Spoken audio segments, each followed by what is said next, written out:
வாழ்க்கையை மாற்றக்கூடிய தருணங்கள். How to change your life. பொதுவாக பொருளாதார நிலை மட்டுமே பெரும்பான்மையாக கருத்தில் கொள்ளப்படும். ஆனால் அப்படி அல்ல. பணம் மட்டும் உங்கள் வாழ்க்கையை மாற்றிவிடாது.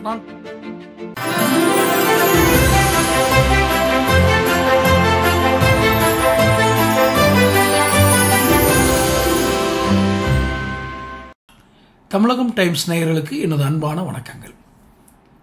வாழ்க்கையை மாற்றக்கூடிய தருணங்கள். How to change your life. எதுக்கு சேஞ்ச் பண்ணணும்னு நினைக்கிறவங்களுக்கு இந்த தொடர் இல்லை, இந்த காணொலி இல்லை. இந்த காணொலியில் வாழ்க்கையை புரட்டி போட்டுவிடும் சில நிகழ்வுகள் நமக்கு நடக்கும். ஏன் நடந்ததுன்னு நமக்கு தெரியாது. ஆனால் நாம் சொன்ன ஒரு சொல், நாம் எடுத்த ஒரு முடிவு நம்மளுடைய வாழ்க்கையை சேஞ்ச் பண்ணிடும். அதுக்கு எது வேணும்?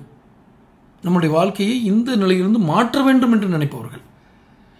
பொதுவாக பொருளாதார நிலை மட்டுமே பெரும்பான்மையாக கருத்தில் கொள்ளப்படும். ஆனால் அப்படி அல்ல. சிலருக்கு பொருளாதாரம் இருக்கும், ஆனால் போதிய அளவு கூட இருக்கும். பெரிய கோடீஸ்வரர்கள் என்று சொல்ல முடியாது. ஆனால் அவர்களுடைய ஊதியம், அவர்களுடைய வருமானம் அவர்களுக்கு போதுமானதாக இருக்கும். ஆனால் அவர்கள் வாழ்க்கையை மாற்ற வேண்டிய வேறு சில பகுதிகள் இருக்கும். திருந்தாத மகன், பொறுப்பில்லாத கணவன், எந்த பொறுப்புகளையும் ஏற்றுக்கொள்ள முன்வராத உடன்பிறப்புகள் என்று பல்வேறு இதுகள் இருக்கும். அப்போ இதெல்லாம் வாழ்க்கையை இவங்க மாற்றம் நினைக்கிற இடங்கள்ல நான் பொதுவானதை சொல்கிறேன். உறவுகள் ஏற்படுறதில் நான் சொல்கிறேன். அப்போ இவங்க மாறினா தான் நம்ம வாழ்க்கை நல்லா இருக்கும்னு நினைக்கிறாங்க இல்லையா? இது பொருளாதாரத்துக்கு அப்பாற்பட்டது. இந்த வாழ்க்கையை மாற்றக்கூடிய தன்மை வாய்ந்தது எது அப்படின்னு சொன்னால், என்னுடைய காணொலியில், முந்தைய காணொலிகளில் வர்ற உனக்குள் இருக்கும் ஜெராக்ஸ் மிஷின்னு சொல்கிறேன் பார்த்தீங்களா, நாம் சொல்லும் தொடர் சொற்கள். அவர் என்ன சொன்னாலும் நீங்கள் தொடர்ந்து சொல்ல வேண்டிய சில சொற்கள் இருக்கிறது. அது ஆளுக்கு ஆள் மாறுபடும், சூழல் மாறுபடும், சவால்களுக்கு தகுந்த மாதிரி அது மாறுபடும். நான் பிரச்சனைகள் என்று சொல்ல மாட்டேன். ஒவ்வொருவருக்கும் ஒவ்வொரு எதிர்கொள்ளக்கூடிய சவால்கள் இருக்கும். அதுக்கு தகுந்த மாதிரி மாறுபடும். ஆனால் அவர்களாக இருந்தால் அந்த சொல் தன்னால் வரும். அதை சொல்லி அவங்க மாற்றிடலாம், வாழ்க்கையை மாறிடும். ஸோ இவங்க மாறினா இவங்க வாழ்க்கை மாறிடும். ஊதியங்கள் சில சமயங்களில் நமக்கு பொருளாதாரம் கூட மாற வேண்டிய மாற்றம் காணும்னு நினைப்போம். எப்படி நம்ம அதிகமான பணத்தை இன்னும் தேவைக்கு அதிகமான இல்லை, தேவைக்கு தகுந்த, ஆனால் தற்போது இருக்கும் அளவை விட அதிகமான பணம் என்பதை அப்படி தான் அளவிடுகிறோம். தேவைக்கு தகுந்த பணம், ஆனால் இப்போது ஈட்டுன்ற ஊதிட்டு அதிகமாக பண்ணணும். இதுதான் வாழ்க்கையினுடைய மாற்றம் நினைப்பாங்க. So how to change a life அப்படின்னா, இது உங்களுக்குள் தான் அந்த கருப்பொருள் இருக்கிறது. அந்த மாய சக்தி உங்களுக்குள் தான் இருக்கிறது. நான் பிரசங்கி அல்ல. சமகாலத்தில் நான் சந்தித்திராத அனுபவங்களை சந்தித்தவர்கள், என் கண் முன்னால் அந்த அனுபவங்களை சந்தித்தவர்கள், இவர்களை வைத்துக் கூறுகிறேன்.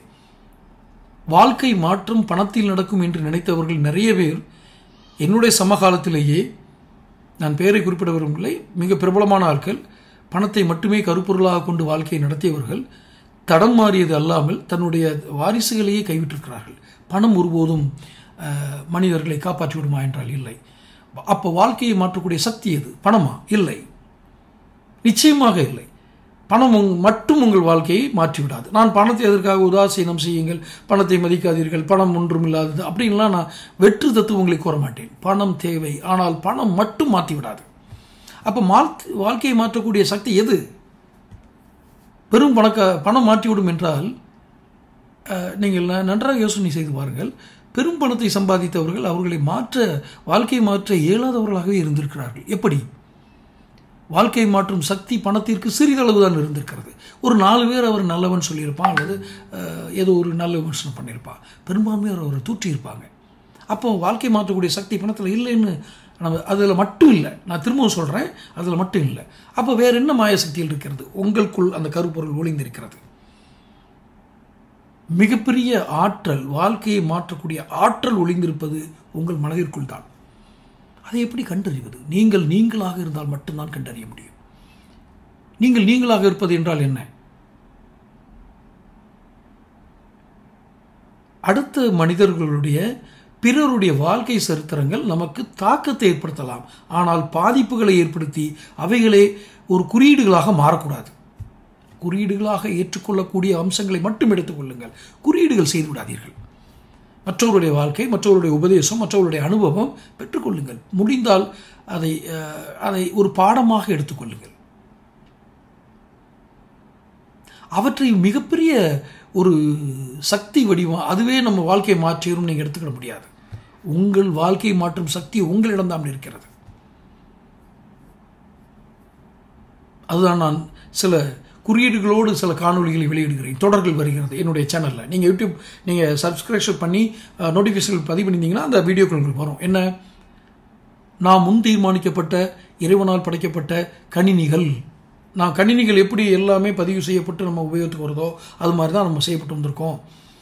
அது ஒரு நாம் வாழ்க்கையை விளங்கிக் கொள்வதற்காக ஏற்படுத்தப்பட்ட ஒரு தொடர். அடுத்து கடவுச்சொல் மறந்த கணினிகள். சூழ்நிலைகள் எப்படி நம்மளை மாற்றி அந்த கடவுச்சொற்கள் நமக்குள் விழும், தானாக எழுமா, நாம் ஏற்படுத்திக் கொள்ள வேண்டுமா, அது ஒரு தொடர் வருது. நமக்குள் இருக்கும் ஒரு ஜெராக்ஸ் மிஷின், நமக்குள்ளே இருக்கிற ஜெராக்ஸ் மிஷின் நம்ம செயல்களை நகல் எடுக்கிறது. இந்த மூன்றையும் நீங்கள் பார்த்தீர்கள் என்றால் இந்த வாழ்க்கையை மாற்றக்கூடிய சக்தி இந்த 3 அத்தியாயங்களிலும் இருக்கிறது. நான் தனியாகவும் அதை பற்றி விளக்கமாகவும் அந்த வெளியீடுகள் விட்டிருக்கிறேன். நான் அந்த காணொலியில் பதிவிட்டிருக்கிறேன். இந்த வாழ்க்கை மாற்றக்கூடிய சக்தி நமக்குள்ள இருக்குன்னா நாமளாவே இருக்குன்னு சொன்னேன். அப்போ நம்ம பிரைன் இன்னொருத்தருடைய இதில் இருக்கு. நிறைய பாதிப்புகளுக்கு உட்பட்டிருக்கு. பாதிப்புகள்னா இம்பேக்ட்ஸ், தாக்கங்களுக்கு உட்பட்டிருக்கு. சேதப்படுத்திருக்குன்னு நான் சொல்லலை, தாக்கங்களை ஏற்படுத்தி இருக்கிறது. அந்த தாக்கங்கள் உங்கள் வாழ்க்கையை புரட்டி போடுமா? நீங்கள் மட்டும்தான் உங்களுடைய வாழ்க்கையை மாற்ற முடியும். அந்த மாற்றக்கூடிய மந்திர சொற்கள் என்ன, அந்த மாற்றக்கூடிய வழிமுறைகள் என்ன? தொடர்ந்து காணொலிகளை காணுங்கள், சப்ஸ்கிரைப் பண்ணுங்க, நோட்டிஃபிகேஷன் பதிவு பண்ணுங்க. அடுத்தடுத்த காணொலிகளில் நான் இதை குறித்து விரிவாக சொல்கிறேன். நன்றி, வணக்கம்.